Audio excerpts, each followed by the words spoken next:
welcome to our channel ICSC Easy Learn. So today we are starting class 9th.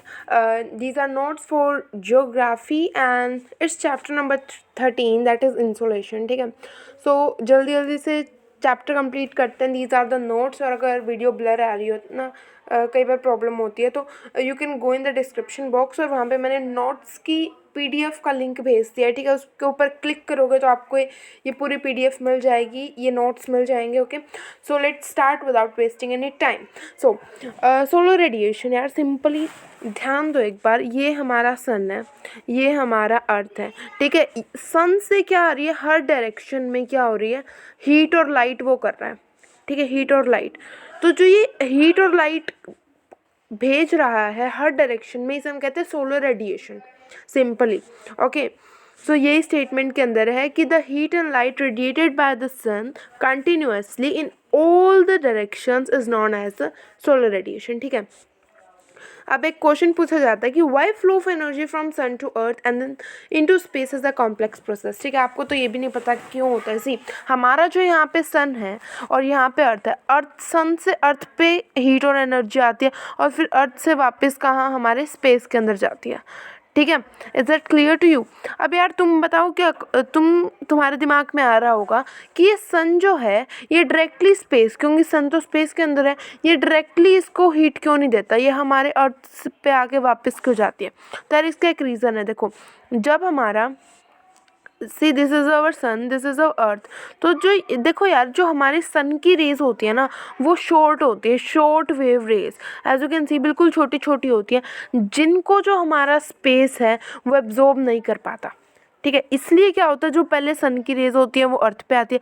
अर्थ की जो wave होती है वो लंबी होती है, लॉन्ग वेव रेज होती है, जो एब्जॉर्ब कर लेता है स्पेस. ठीक है, जो ऐसी रेज होती हैं लॉन्ग, जिनको जो स्पेस है वो एब्जॉर्ब कर लेता है. ओके, सो अब ये पूछ रहे हैं कि एक ऐसे कॉम्प्लेक्स प्रोसेस क्यों है कि पहले सन से अर्थ तक आता है फिर अर्थ से स्पेस तक, ये कॉम्प्लेक्स क्यों है?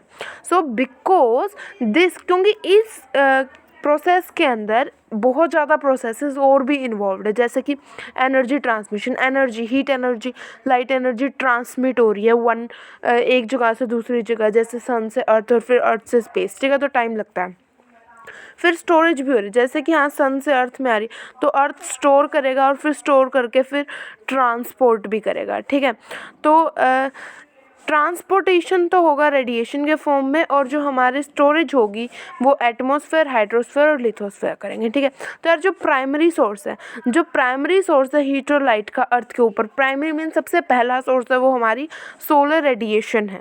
ओके, अब नेक्स्ट देखते हैं कि टाइप ऑफ रेडिएशन कितने प्रकार की होती है. वैसे तो मैंने आपको बता ही दिया, 2 प्रकार की होती है. सन से अर्थ तक आती है उसे हम कहते हैं सोलर रेडिएशन, ओके, या फिर इंसोलेशन. और जो अर्थ से स्पेस तक जाती है उसे हम कहेंगे terrestrial radiation. Solar radiation and terrestrial radiation. तो अगर पूछे कि how many type of radiation, तो 2 होती है. एक हो गई हमारी इंसोलेशन और एक हो गई हमारी that is our terrestrial radiation. ठीक है, तो पहले देखते हैं इंसोलेशन. इंसोलेशन क्या है कि जो हमारा यहाँ पे क्या हुआ, सन से जो अर्थ तक आई, ठीक है, वो अर्थ कितनी एब्जॉर्व कर रहा है, ठीक है, कितनी उसके पास पहुँची है रेज, कितनी एनर्जी पहुँची है, सोलर एनर्जी, उसे हम इंसोलेशन कहते हैं सिंपली. ठीक है, तो यार एक चीज़ और जो ध्यान रखने वाली है, किसी this is our sun, this is our earth. तो यार देखो, जो स्पेस है, सन के अराउंड जो स्पेस है, वो सन की रेज आ रही है. ठीक है, सन की रेज को ये एब्जॉर्ब नहीं कर सकता है स्पेस, क्योंकि क्या है, शॉर्ट वेव रेज है. पर जो हमारे अर्थ का एटमॉस्फेयर है, एटमॉस्फेरिक लेयर्स हैं, वो इस सन की रेज को क्या कर लेती हैं, वो इसको एब्जॉर्ब कर लेती है, पर स्पेस इसको एब्जॉर्ब नहीं कर सकता. दैट्स वाई कहा हुआ है कि सन की जो एनर्जी है डिसिपेटेड और स्कैटर्ड हो जाती है before it reaches the earth. ठीक है यार, देख, मान लो कि सन से अगर 2 बिलियन पार्ट चले हैं ना, उनमें से सिर्फ एक पार्ट है जो हमारे अर्थ के सरफेस तक पहुंचेगा, एनर्जी का और हीट का. ठीक है, अब देखो यार, जो ये आप देख रहे हो, this is a flash card, एक फ्लैश कार्ड है, हम पढ़ेंगे, पर अगर हम इसको हटाते हैं तो कुछ ऐसा दिखेगा हमें. ठीक है, तो अब पढ़ते हैं कि 100%, मान लो कि सन से हमारी 100% सोलर एनर्जी आ रही है. मतलब कि जो सन से अर्थ तक आ रही है, ठीक है, सन से जब अर्थ में आती है तो इसमें से सिर्फ 51% है। 100 मान लो 100% सोलर एनर्जी आ रही है, उसमें से सिर्फ 51% हमारे अर्थ के सरफेस तक पहुंचेगी। और यार देखो, एक मेन चीज़ यहाँ पे तुम्हें दिख रही होगी कि 35% जो है वो रिफ्लेक्टेड बैक हो जाती है स्पेस के अंदर। इसका मतलब क्या है कि स्पेस रिफ्लेक्ट क्यों करता है? देखो, ये कोई सरफेस है, उससे कोई चीज़ टकराती है तभी रिफ्लेक्ट करती है। तो अब क्वेश्चन आएगा कि क्यों स्पेस ने इसको एब्जॉर्व क्यों नहीं किया? क्योंकि शॉर्ट वेव रेज हैं। तो जो ये हमारा स्पेस है, इसने इसको रिफ्लेक्ट बैक कर दिया, इसको उसने एब्जॉर्व नहीं किया। तो इसलिए 35% क्या है, रिफ्लेक्ट बैक हो जाती है स्पेस के अंदर। और जो 14% होती है, जो हमारे अर्थ के अराउंडेड एटमॉस्फेरिक लेयर्स हैं, वो उसको एब्जॉर्व कर लेती है। How many percent? 14%, याद रखना। और जो ओजोन लेयर है वो भी क्या करती है, एब्जॉर्व करती है। अब नेक्स्ट देखो यार, टेरेस्ट्रियल रेडिएशन। पहला मैंने आपको बताया था, फर्स्ट वन इज इंसोलेशन या फिर हम कह सकते हैं सोलर रेडिएशन, और सेकंड हमारी टेरेस्ट्रियल रेडिएशन। तो यार देखो, सोलर रेडिएशन क्या होती है, जो हीट और एनर्जी हमारे सन से निकलती है, और टेरेस्ट्रियल रेडिएशन क्या होती है, जो हमारे अर्थ से निकलती है। ठीक है, तो the heat radiated by the earth in form of sun से जो निकलती है वो शॉर्ट होती है, शॉर्ट वेव रेज, पर जो अर्थ से निकलती है वो क्या होती है, लॉन्ग वेव रेज। ओके, तो उसे हम टेरेस्ट्रियल रेडिएशन कहते हैं। अब हीट बैलेंस देखते हैं। देखो, जब हमारी जो सन से अर्थ तक आ रही है वो, और अर्थ जो अर्थ से बाहर निकल रही है वो इक्वल होती हैं, तो उसे हम कहते हैं heat balance. As simple as that. ठीक है, अब एक ये पढ़ते हैं, दिस इज ऑल्सो इम्पॉर्टेंट। तो देखो यार, जो हमारे सन की रेडिएशन है वो 3 पार्ट से बनी हुई है। ठीक है, पर ये पढ़ने से पहले हम जो मैंने फ्लैश कार्ड लगाया था वो पढ़ते हैं। हम ये पढ़ते हैं। ठीक है, इसका कहने का मतलब क्या है कि जो लॉन्गर वेव्स होती हैं, या फिर हम कह सकते हैं लार्जर वेव्स। लार्जर वेव्स कौन सी होती हैं? जो हमारे टेरेस्ट्रियल रेडिएशन के अंदर होती है। ठीक है, टेरेस्ट्रियल रेडिएशन के अंदर क्या होती है, हमारी लार्ज वेव होती हैं। तो उन्हें हम क्या कहते हैं? उन्हें हम कहते हैं इन्फ्रेड रेस। क्या नाम दिया हमने इनको? Infrared race. क्या? Infrared race. ठीक है, और जो हमारा एटमॉस्फेयर है वो इनको एब्जॉर्व ज़्यादा अमाउंट में करता है। ठीक है, मैंने बताया था कि जो हमारी अर्थ से निकलती है वो स्पेस के अंदर जाती है। ठीक है, स्पेस उसको एब्जॉर्व कर सकता है, क्योंकि क्या होती है, लॉन्ग और या फिर लार्जर वेव्स होती है, और इन्हें हम इन्फ्रेड रेस कहते हैं। ठीक है, पर जो शॉर्टर होती हैं, शॉर्टर वेव्स कौन सी होती है, जो हमारे सन से निकलती है, उन्हें हम अल्ट्रावायलेट। अब पता चला कि हम क्यों कहते हैं यूवी रेज, या फिर सन से अल्ट्रावायलेट रेज निकल रही है। तो जो हमारा सन प्रोड्यूस करता है, रिलीज़ करता है, वो शॉर्टर वेव्स होती हैं, और उन्हें हम अल्ट्रावायलेट रेज कहते हैं, which reach the surface of the earth in the form of solar radiation. ठीक है, अब हम ये वाला पढ़ते हैं, this box. So as you can see है कि जो सन की रेडिएशन है वो 3 पार्ट्स के अंदर होती है। वाइट लाइट जो हमारी सिंपल लाइट है, ठीक है, एक होती है इन्फ्रेड रेज रेडिएशन, एक होती है अल्ट्रावायलेट। वाइट लाइट तो सिंपल जो सन की रेज आ रही है। इन्फ्रेड रेडिएशन, इन्फ्रेड मतलब कि जो अर्थ से स्पेस में जा रही है, एंड दे आर लॉन्गर। और अल्ट्रावायलेट रेज जो सन से हमारे अर्थ तक आ रही है। ठीक है, सर जो हमारे सन है वो कुछ एटॉमिक पार्टिकल मीन्स इलेक्ट्रॉन्स जिन्हें हम कहते हैं वो भी एमिट करता है स्पेस के अंदर। ठीक है, तो इससे क्या होता है, जो हमारी मैग्नेटिक फील्ड है, ठीक है, इन इलेक्ट्रॉन्स की वजह से वो इफेक्टेड होती है, अर्थ की magnetic field. Is it clear? Now the energy needed, कोई भी अगर हमें एनर्जी चाहिए मूवमेंट या फिर हमारे अर्थ की को चेंज करने के लिए, वो हमें सन प्रोवाइड करता है। Okay, as simple as that. अब नेक्स्ट पेज पे आते हैं। So when we are on the next page, as you can see, heat budget भी वही है कि जब हमारी जो आने वाली रेज हैं और जाने वाली हैं वो इक्वल होंगी, बैलेंस्ड होगी, तो उसका मतलब क्या है, हीट बजट। ओके, तो जो हीट बैलेंस है ये वर्ल्ड वाइड एवरेज बैलेंस है। ठीक है, अब मैं आपको इसका एक I will give you a diagram. देखो यार, ये क्या है, ये हमारा अर्थ है। ठीक है, स्फेरिकल होता है, ये हमारा इक्वेटोरियल रीजन है। यहाँ पे क्या होता है, इक्वेटोरियल रीजन के अंदर हमारा सन क्या होता है, ओवरहेड होता है, बिल्कुल हमारा सन पास होता है। ठीक है, हमेशा क्या करता है, इसके वर्टिकली रहता है, डायरेक्ट रहता है। तो इससे क्या होगा कि जो ये वाला रीजन है, इसको यार हीट मिल तो ज़्यादा रही है, पर ये इतनी जो इसको मिल रही है उसको लूज़ नहीं कर पाता है। ठीक है। तो जितनी मिल रही है ये lower latitude 0 degree Celsius lower latitude, ठीक है। सो 0 डिग्री है, तो यहाँ पे क्या होगा, यहाँ पे जो हीट मिल रही है, सन कॉन्टिन्यूसली यहाँ पे रहेगा तो इसको ज़्यादा हीट मिलेगी, और पर ये उतनी बाहर नहीं निकाल पाता, ठीक है। पर अगर मैं बात करूँ कि जो हमारा पोल्स है, पोल्स पे ये हमारा नॉर्थ पोल हो गया, ये हमारा साउथ पोल हो गया, यहाँ पे क्या होता है, यहाँ पे जो सन की रेज है वो स्लैंटिंग होती है, मतलब कि स्लैंटिंग, इनको थोड़ी हीट मिलती है, मिलती कम है, पर ये जो बाहर निकालते हैं वो ज़्यादा होती है, ठीक है। तो ये डिफरेंस है, that is written here also, ठीक है। तो इस बॉक्स के अंदर मेनली यही चीज़ लिखी हुई है। अब देखो कि हम इस जो बैलेंस है उसको अचीव कैसे करते हैं। तो यार देखो, एक तो हमने रेडिएशन की, रेडिएशन क्या होता है, आता है और फिर जाता है। एक हमारी होगी कंडक्शन। अब कंडक्शन कैसे होती है, देखो जो हमारे आती है सन से, ठीक है, अर्थ तक आती है। अर्थ क्या करता है, अर्थ का सरफेस वार्म हो जाता है, ठीक है, और जो अर्थ के सरफेस है उसके ऊपर जो एयर है वो भी गर्म हो जाती है, और वो एयर फिर हमारे एटमॉस्फेयर के अंदर एस्केप हो जाती है। इस मेथड को हम कहते हैं कंडक्शन, ठीक है। ये हमारा डायरेक्टली मेथड है। और एक होता है हमारा कन्वेक्शन। कन्वेक्शन के अंदर क्या होता है, सर्कुलेशन चलती रहती है एयर और वाटर के अंदर। ऐसा कैसे होता है, सन से ये रहा सन, इससे हमारे मान लो कि पानी पे पड़ी ये रेस, ठीक है, पानी पे पड़ेंगी तो ये क्या वेपर बन जाएगा, वापस ऊपर गया, फिर कंडेंसेशन, प्रेसिपिटेशन, और फिर वापस नीचे आ गया। तो क्या हो रहा है, पहले नीचे आ रही है रेस, फिर ऊपर, फिर नीचे, फिर ऊपर, ऐसे ये क्या हो रही है, सर्कुलेशन हो रही है, ठीक है। इस मेथड को हम क्या कहेंगे, इस वे को हम कहेंगे कन्वेक्शन। Is that clear. अब देखो यार, जो कन्वेक्शन करंट्स होते हैं उनसे सी ब्रीज होती है, ठीक है। अब सी ब्रीज, लैंड ब्रीज, ये समझना बहुत ज़्यादा ज़रूरी है। So let me take an example. तो यार तुम यहाँ पे देखो, ठीक है, सिंपल लैंग्वेज के अंदर समझाती हूँ। ये हमारा सन है, डे का टाइम है, डे बता रही हूँ, ठीक है, डे का टाइम है। तो ये सन है, यहाँ पे वाटर है, यहाँ पे ये लैंड है। तो यार दोनों देखो सेम अमाउंट ऑफ हो रही है। अब देखो यार, जो ये हमारा सन है, सन से निकल रही है हीट, तो क्या ये, अब मेरे को ये बताओ कि हमारा जो लैंड है वो जल्दी गर्म होगा या फिर हमारा पानी, वाटर। तो देखा यार, जब वाटर के पास हीट पहुंचेगी तो पहले नीचे वाली लेयर, फिर उसके ऊपर वाली, फिर उसके ऊपर वाली, फिर उसके ऊपर वाली, तब जाके वाटर हीट होगा। पर यार लैंड तो सिर्फ इतना सा है ना, सिर्फ 15 सेंटीमीटर हम लगा लेते हैं नीचे तक, सिर्फ हमारी हीट जाती है, वरना जाती ही नहीं है लैंड के अंदर। तो यार देखो, ऑब्वियस सी बात है, लैंड जल्दी क्या होगा, लैंड हमारा जल्दी हीट होगा।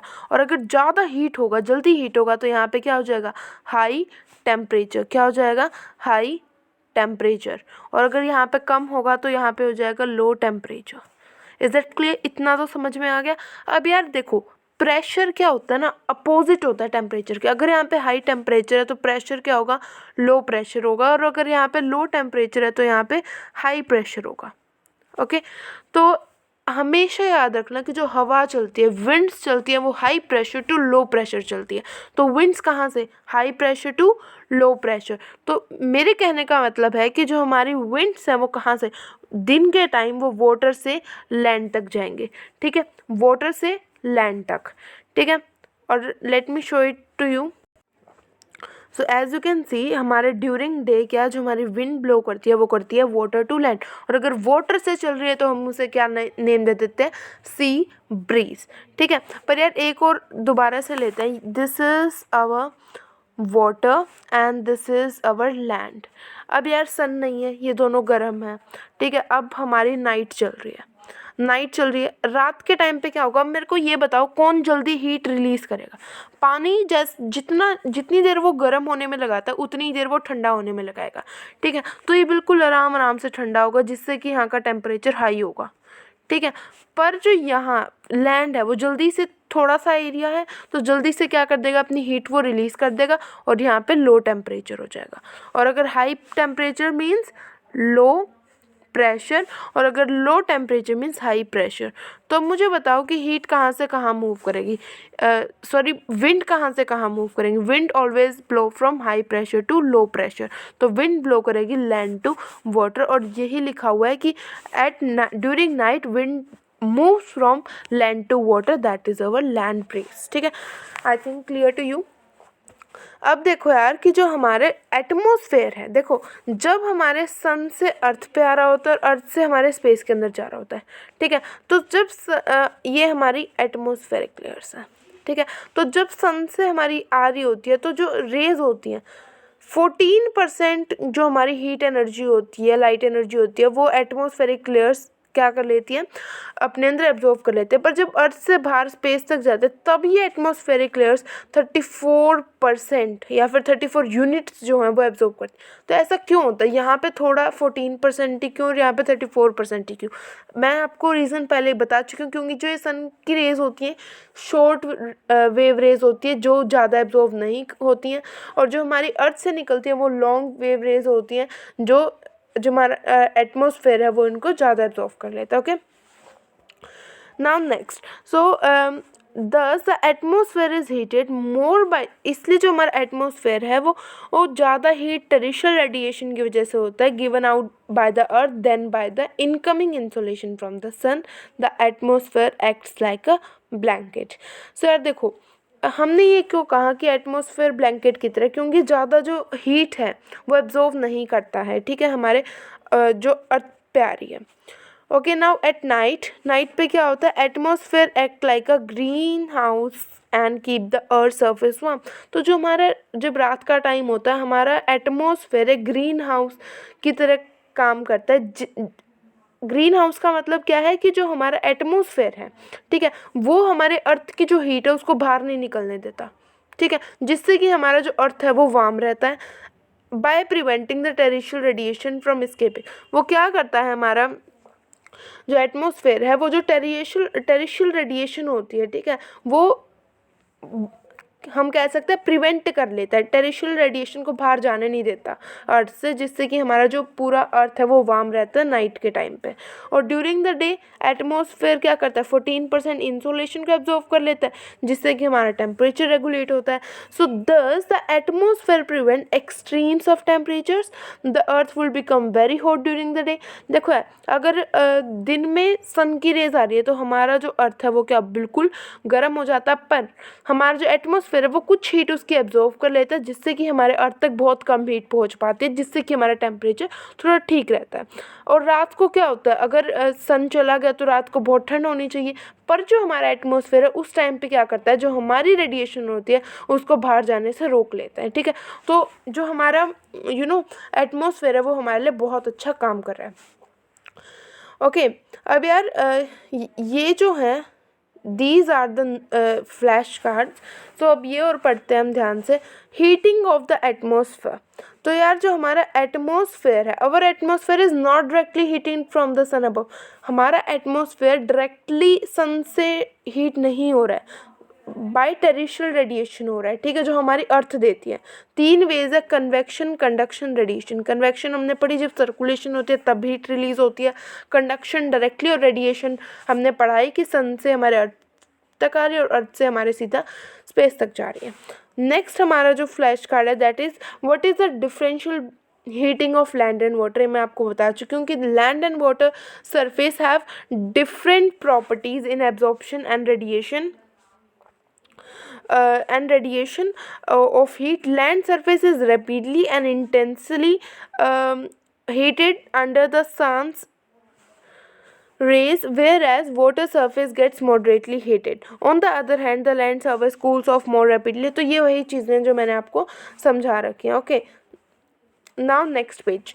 फैक्टर, कि ऐसे कौन से फैक्टर हैं जो हमारे टेम्परेचर की जो डिस्ट्रीब्यूशन है उसको रोकते हैं, ठीक है. तो यार उससे पहले हमें ये पढ़ने की ज़रूरत है. This is heat zones. I have written है these are the heat zones. अब देखो यार कि ये हमारा नॉर्थ पोल, फिर ये आर्कटिक सर्कल, क्योंकि यहाँ पे क्या है हमारा आर्कटिक ओशन है, ये हमारा साउथ पोल, और फिर एंटार्क्टिक सर्कल बिकॉज यहाँ पे हमारा एंटार्क्टिक और एंटार्क्टिक ओशन है. उसके बाद Tropic of Capricorn, Tropic of Cancer, और ये हमारा equator.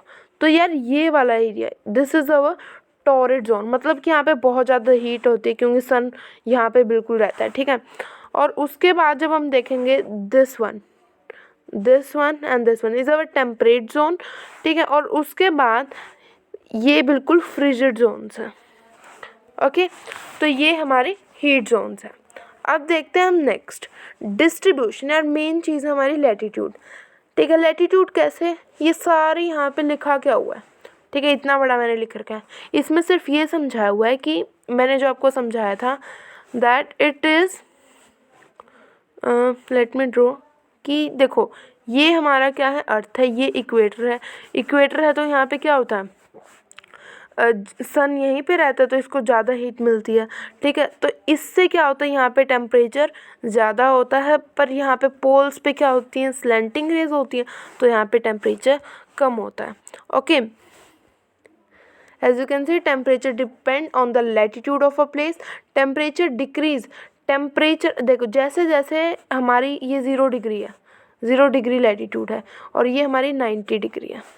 Let me draw it again. तो यार ये हमारी 0 डिग्री है और ये हमारी 90 है। तो देखिए यहाँ पे क्या है, टेम्परेचर क्या है, देखो लैटिट्यूड कम है और टेम्परेचर ज़्यादा है। जैसे जैसे हमारी जो ये लैटिट्यूड्स हैं ये बढ़ेंगी, वैसे वैसे हमारा टेम्परेचर क्या होगा, डिक्रीज़ होगा। जब हम 90 पे जाएंगे तो हमारा बिल्कुल लो टेम्परेचर हो जाएगा, पर लैटिट्यूड क्या होंगी, हाई। तो हम सिंपली कह सकते हैं ये इन्वर्सली प्रोपोर्शनल है।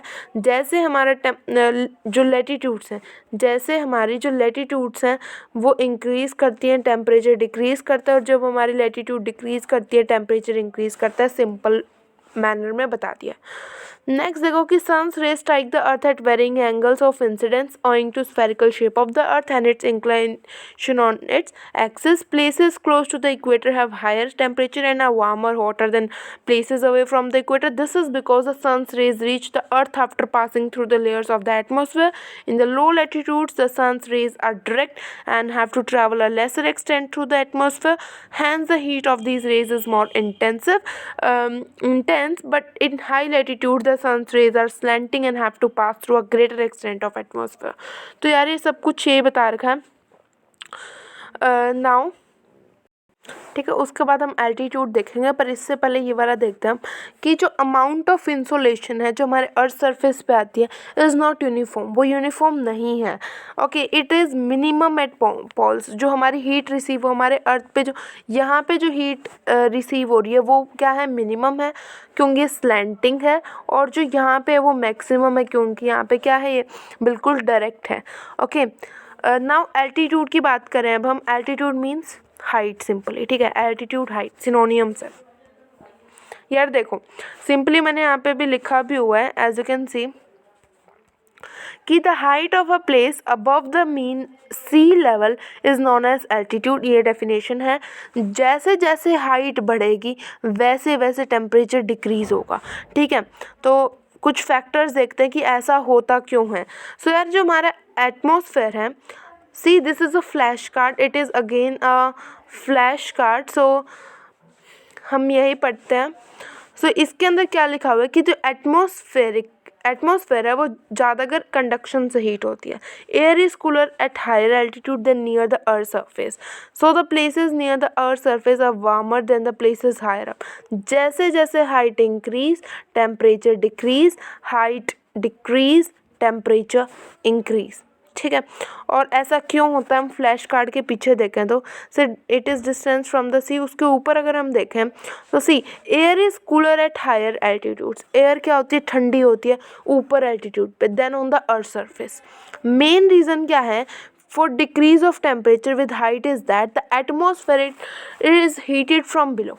देखो यार हमारा ये अर्थ है, ठीक है, यहाँ पे क्या आ रही है, सन की रेज आ रही है, ठीक है। Let me take it in this वे।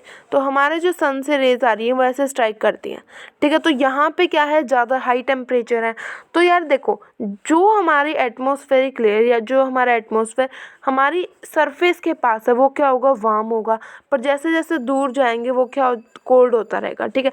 क्योंकि जो हमारी सन की रेज है ये यहाँ पे एब्जॉर्ब नहीं होती है, इसलिए ठंडा होता है। और जितने हमारे सरफेस के पास है उतना गर्म होगा, ठीक है।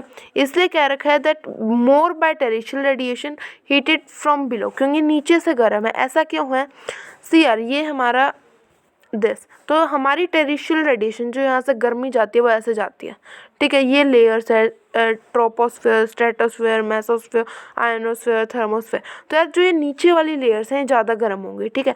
जैसे जैसे हम ऊपर जाएंगे, ठीक है, ऊपर जाएंगे, कई जो हमारे माउंटेन्स है वो बहुत ज़्यादा ऊपर होते हैं ट्रोपोस्फेयर तक, तो क्या होता है वो नीचे से तो गर्म होंगे क्योंकि नीचे से क्या आ रही है, ज़्यादा हमारी हीट आ रही है, पर ऊपर वाले ठंडे होते जाएंगे। Is that clear to you? अब यार सेकंड पॉइंट क्या है कि air on the surface of the earth is denser and contain. देखो यार जो हमारे अर्थ के पास जो एयर्स होती हैं वो क्या होती हैं, वो हैवियर होती हैं, ठीक है, और इनके अंदर बहुत ज़्यादा मॉइस्चर होता है, कार्बन डाइऑक्साइड हो गए, वाटर वेपर हो गए, या फिर अदर गैसेस जो कि हमारी हीट को एब्जॉर्व करके रखती है उनके अंदर, ठीक है। पर जैसे जैसे हम ऊपर जाएंगे जो हमारी एयर है वो क्या थिन होती जाएगी, ना उनके अंदर वाटर वेपर होंगे जिससे कि उनके अंदर हीट एब्जॉर्व नहीं हो सकते। So heat absorption capacity is more in the lower layers than in upper layer। जो नीचे वाली layers होती हैं वो ज़्यादा heat absorb कर सकती है क्योंकि उनके अंदर water vapor हो गए, dust particles बहुत ज़्यादा होते हैं, ठीक है। Now third is our distance from the sea, ठीक है। तो यार जो places sea के पास होते हैं, जैसे कि देखो the places near to the sea will have moderate climate, उनका मॉडरेट सा क्लाइमेट होगा, मैरीटाइम क्लाइमेट होगा। क्यों होता है, nearness to sea and are influenced by land and sea breeze, ठीक है। क्या होगा यार जो गर्मी ज़्यादा होगी, ठीक है, हमने पढ़ा था कि डे के टाइम पे क्या होता है हमारे वाटर से हमारे लैंड तक होती है, तो अगर ज़्यादा गर्मी होगी तो वाटर ठंडा होता है, तो क्या होगी हमारी सी ब्रीज होगी जिससे कि टेम्परेचर नॉर्मल हो जाएगा। पर और अगर रात को ज़्यादा टेम्परेचर हो जाता है, ठीक है, नाइट में अगर मान लो कि बिल्कुल लो टेम्परेचर हो जाता है, तो क्या होगा हमारा जो लैंड है उससे वाटर तक लैंड ब्रीज होगी जिससे कि क्या वी कैन से, जिससे कि ज़्यादा ठंड नहीं होगी। ओके, तो इससे हमारा मेंटेन होता है। तो जहाँ पे सी पास है, जिन सिटीज़ के पास सी है उनका मैरीटाइम टेम्परेचर होता है, क्लाइमेट होता है, ठीक है। So you can study this.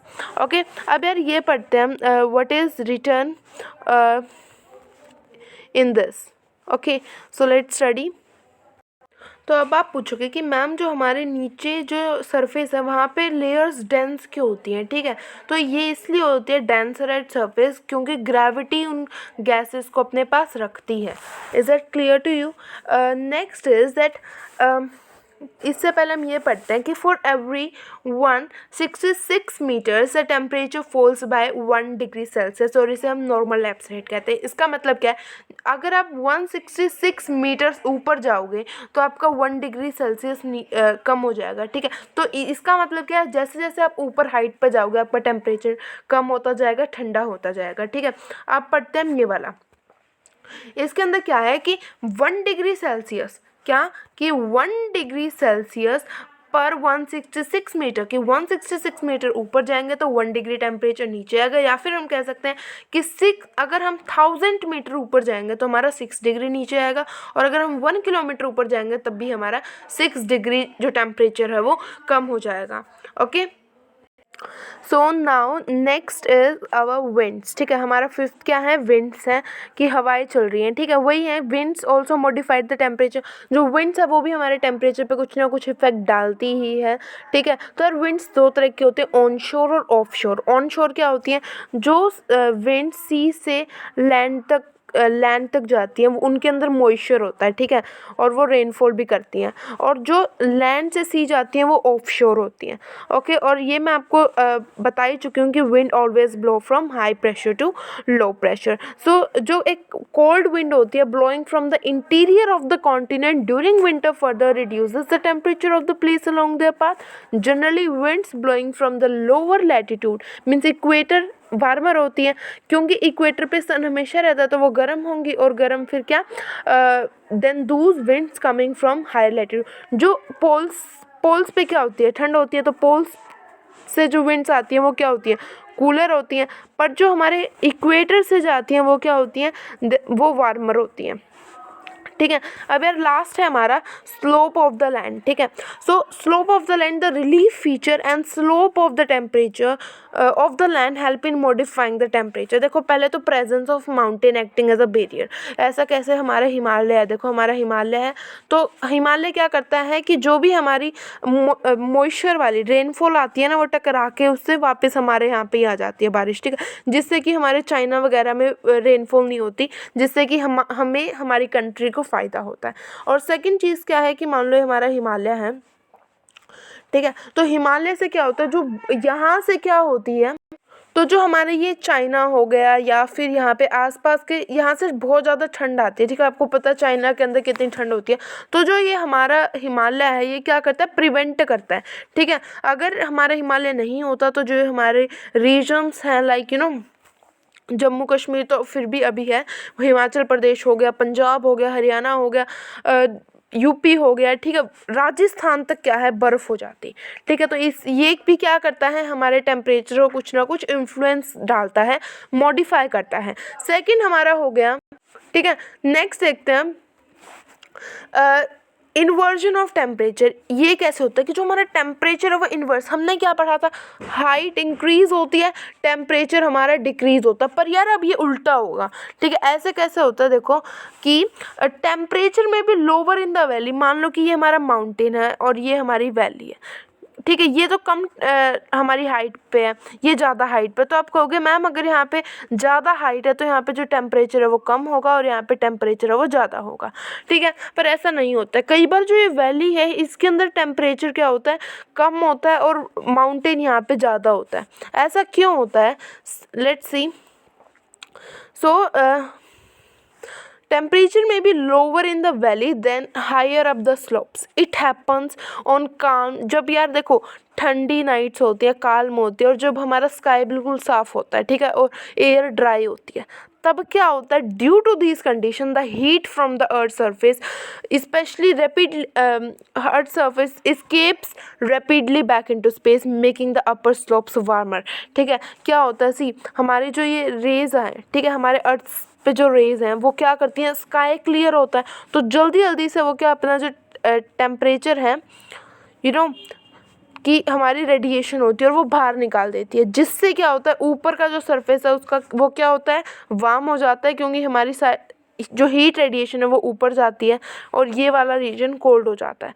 क्यों, क्योंकि यहाँ से इस रीजन से क्या है हमारी, जो यहाँ से क्या है, हमारी हीट चली गई तो ठंडा हो जाएगा, तो टेम्परेचर कम हो जाएगा, पर ऊपर चली गई हीट, यहाँ पे ऊपर आ गई तो पीक जो हमारे माउंटेन की है वहाँ पे हमारा टेम्परेचर ज़्यादा हो जाएगा, वार्म हो जाएगा। Is it clear to you? तो कभी कभी हमारा टेम्परेचर है वो इन्वर्स भी हो जाता है। क्यों, कब होता है ये भी पता है कि जब कोल्ड विंटर नाइट्स होती हैं, स्काई क्लियर होता है और एयर क्या होती है हमारी, ड्राई होती है। Third point, direction of slope of the land, ठीक है। डायरेक्शन कैसे कि देखो mountain range with an east west alignment, like the Alps have a higher temperature on the south facing sunny slope than the north facing sheltered slope. See, जैसे इन्होंने एक mountain range है उसका एग्जांपल लिया है कि ईस्ट वेस्ट में है, ठीक है, ईस्ट वेस्ट अलाइनमेंट है उसकी ऐसे, तो क्या होता है कि ऐसे ईस्ट वेस्ट, ठीक है, यहाँ पे ईस्ट है यहाँ पे वेस्ट है। Higher temperature on the south facing, तो जो साउथ की साइड फेसिंग है, जो साउथ की साइड है वहाँ पे ज़्यादा टेम्परेचर होता है, पर जो हमारी नॉर्थ की साइड है वहाँ पे क्या होता है, स्लोप होती है, वहाँ पे ज़्यादा टेम्परेचर होता है। ऐसा क्यों, क्योंकि जो नॉर्थ से विंड आ रही है वो क्या बहुत ज़्यादा ठंडी है, पर यहाँ से जो आ रही है वो गर्म है। इससे क्या है कि हमारे जो स्लोप ऑफ द लैंड है वो भी टेम्परेचर के अंदर क्या कुछ ना कुछ वो भी कुछ ना कुछ हमारे जो एटमॉस्फेयर है उसको मॉडिफाई करता है। Now our ocean currents is left, हमारा ओशन करंट ये रहता था, ठीक है। तो यार जो हमने डिस्टेंस फ्रॉम द सी किया था उसके एग्जांपल्स यहाँ पे ओशन करंट्स देखते हैं, ठीक है। ओशन करंट इंक्रीज और decrease the temperature of the earth surface. Ocean currents are of two categories. देखो एक होते हैं वार्म करंट, जो हमारे देखो हमने क्या पढ़ा कि जो हमारी विंड्स जो इक्वेटोरियल रीजन से पोल्स की तरफ जाती है वो गर्म होती है, ठीक है, और जो हमारे यहाँ से इक्वेटोरियल तक जाती है वो ठंडी होती है। तो ऐसा ही हमारे ओशन करंट्स के साथ भी होता है, ठीक है। तो यार वार्म करंट कौन से होते हैं? See warm current which flow from equatorial to polar regions, ठीक है। वो करंट जो ओशन के अंदर से जो पानी इक्वेटोरियल से हमारे पोल्स तक जाता है वो गर्म होता है तो उन्हें हम वार्म करंट कहते हैं। पर जो पोल्स ठंडे फ्रीज एरिया से इक्वेटोरियल तक आता है वो ठंडा होता है, सो उन्हें हम कोल्ड करंट्स कहते हैं। एग्जाम्पल जो हमारा अटलांटिक ड्रिफ्ट है वो वार्म करंट, और जो लेब्राडोर करंट है वो एक कोल्ड करंट है, ठीक है। इसका एक ये जो बॉक्स है पढ़ते हैं हम, the warm I think you can see, so जो वार्म नॉर्थ अटलांटिक ड्रिफ्ट है वो क्या करता है, जो हमारे विंटर का टेम्परेचर है, ठीक है, हमारे जो विंटर का टेम्परेचर है raises the winter temperature of north west Europe specially those of British isles and Norway due to influence of the warm north Atlantic drift. Okay, so let me explain you this with the diagram. ये हमारा अर्थ है, ये equator है, ठीक है, 0 degree. तो ये क्या है हमारा, मान लो कि ये 60 है, तो यहाँ पे क्या है, यहाँ पे एक पोर्ट ऑफ बर्जन है, ये यहाँ पे एक पोर्ट ऑफ बर्जन है 60 डिग्री लैटिट्यूड पे, ठीक है। ये क्या है, हमेशा खुला रहता है, ठीक है, यहाँ पे पानी आसपास ही हमेशा खुला रहता है। पर ऐसा क्यों है, क्योंकि यहाँ पे तो बहुत ज़्यादा 60 डिग्री नॉर्थ पे बहुत ज़्यादा ठंड होती है, तो यहाँ पे फ्रीज होना चाहिए, पर फिर भी ये ओपन रहता है। ऐसा क्यों होता है? It is due to the warm north Atlantic drift. Warm बहुत ज़्यादा गर्म क्या करंट आता है जिसे हम कहते हैं नॉर्थ अटलांटिक ड्रिफ्ट, ठीक है। पर यार इसी पे 60 डिग्री सेल्सियस पे ही क्या है, पर इसी लैटिट्यूड पे यहाँ पे कनाडा के जो पोर्ट्स हैं वो सेम लैटिट्यूड पे वो क्लोज्ड रहते हैं। ऐसा क्यों है? क्योंकि यहाँ पे क्या है, ये किसके इन्फ्लुएंस में यहाँ पे वार्म करंट्स आता है, जिससे कि जो वाटर है टेम्परेचर है वो क्या होता है, बिल्कुल हाई होता है, ठीक है, थोड़ा वार्मर हो जाता है। पर यहाँ पे जो पोर्ट्स हैं वो वहाँ की जो वहाँ पे बर्फ़ जम जाती है, ओके एक्चुअली। और अब हम नेक्स्ट देखते हैं, ठीक है। तो यहाँ पे जो ये वाला रीजन है, लेट मी एक्सप्लेन यू, जो ये वाला रीजन है यहाँ से क्या वार्म नॉर्थ अटलांटिक ड्रिफ्ट आते हैं जिससे कि एक ओपन रहता है। पर ये क्या है, ये बहुत ज़्यादा महीनों तक बंद रहता है क्योंकि ये फ्रीज हो जाता है due to cold Labrador current. Okay, so now our chapter ended over here. So I have given you the notes and provided the free notes in the description box. You can go there and read, and if there is any doubt, okay, you can write that freely in the comment section. So bye bye, meet you in the next video. Also don't forget to subscribe to ICSE Easy Learn, and also like the video, share it with all your friends, and also tell your friends about our channel so that they can also come and be educated by us. So bye bye.